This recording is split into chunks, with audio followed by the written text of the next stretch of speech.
Have you ever thought about what it would be like to put an entire era, a whole society, under a microscope? To see all its values, its conflicts, and its secrets just laid bare for everyone to see? Well, there was one writer who did exactly that for his time. He turned his pen into a kind of surgical tool to dissect the world around him, and that writer was John Galsworthy. So, picture this. Imagine you're walking through London in the early 1900s. This is a world of incredible, brand new wealth, but it's also a world of super rigid social rules. A world where your status, your power, your whole identity, really, is built on what you have, on your stuff. Everything you do is being watched, being judged. The house you have, the clothes you're wearing, even who you decide to marry, it's all just a statement about your property, about your place in the pecking order. Appearances aren't just important, they're everything. And this is the world that one of its sharpest observers became totally fascinated with. To really get Galsworthy, first you got to understand the society he was putting under that microscope. This was a world literally built on property, where a person's value was measured by what they owned. Galsworthy put his own upper-middle-class world right there on the page, and believe me, he did not pull any punches. See, this era, stretching from the late Victorian age into the Edwardian period, was basically run by a powerful class whose entire identity was tied up in ownership. It was a society obsessed with materialism, where family fortunes were built on property and your own personal dreams. Yeah, those often had to be sacrificed for what society expected of you. And right in the middle of all of it was a man quietly taking notes. So, who was this guy observing it all? Let's switch from the world he was writing about to the man himself, John Galsworthy. The fascinating thing is, he was born into this world of privilege, which gave him the perfect insider's perspective to critique it. Galsworthy wasn't just telling interesting stories. He was a social realist. His whole goal was to hold a giant mirror up to the England he knew and force it to take a long, hard look at itself. All the flaws, all the hypocrisy, everything.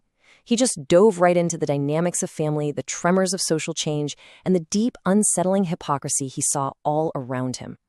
And his career was pretty remarkable. Born into money, he used that position to observe and write. In 1906, he kicks off his masterpiece, the Forsyte Saga. By 1932, his incredible storytelling skills earn him the Nobel Prize in Literature. He somehow managed to be a huge commercial success and a critical powerhouse, which is, let's be honest, a really rare thing for any artist. And look, you simply cannot talk about Galsworthy without talking about the Forsyte Saga. This is it. This is the work that cemented his legacy forever. So what is it? Well, at its heart, it's this massive, multi-generational story that follows one family, the Forsytes. Through 3 main novels and a few little interludes, Galsworthy tracks not just their lives, but the complete transformation of English society itself. I mean, it is an epic in the truest sense of the word. But, an epic story can sometimes feel a bit distant. And this is where Galsworthy's brilliance really shines. He grounds this huge saga in a conflict that is so personal, so relatable, and so deeply human. It's a clash between 2 completely different ways of looking at the world. And here's where it all becomes crystal clear. On one side, you've got Soames Forsyte. This guy is the living, breathing embodiment of his era's values. Property isn't just something he has, it's who he is. And on the other side is his wife, Irene. She represents everything those values try to crush: passion, freedom, the absolute need for a real emotional connection. Their struggle is the engine that drives the entire saga. It's incredible. So this intense conflict between Soames and Irene becomes the very lens through which Galsworthy puts society itself on trial. He digs into how that obsession with ownership just poisons everything it touches, from a marriage to a family to a person's own sense of what's right and wrong. But Galsworthy's critique wasn't just stuck on the pages of his novels. Oh no, he was also a hugely important playwright. He used the stage as this immediate, direct platform for social change, a place to force a live audience to face the uncomfortable truths of their time. Just look at that number. More than 19 plays, and every single one was like a sharp, focused missile aimed at a specific social injustice. For him, the theater wasn't about escaping reality. It was about debating it and waking people up. And onstage meant nothing was off-limits. His plays went after the biases in the court system, the brutal fights between bosses and workers, the crazy double standards that women faced. He used drama to show just how hollow all the social rules were, and he showed the human cost of that rigid world in real time. And get this, his work actually changed things in the real world. His 1910 play, Justice, showed such a brutal picture of the legal system's cruelty, especially its final act, where a man is slowly driven insane by solitary confinement. It wasn't a lecture, it was a gut punch for the audience.